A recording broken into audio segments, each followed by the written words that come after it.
এই যে মামা, আমি তোমার বাড়ি একটা কাজে এলাম। আসলে মামা, আমার আর একা একা ভালো লাগছে না। আমি এবার বিয়ে করবো মামা।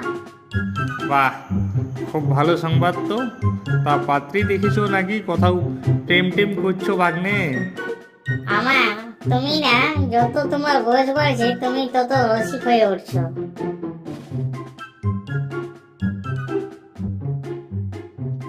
তা মামা ভাগ্নে মিলে কিসের আলোচনা হচ্ছে শুনি একটু।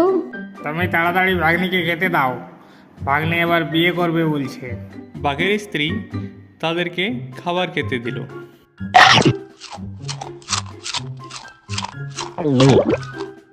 মামি, তোমার হাতের রান্নার জবাব নেই।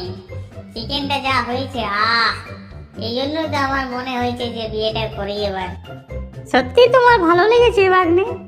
তোমার মামাকে এত ভালো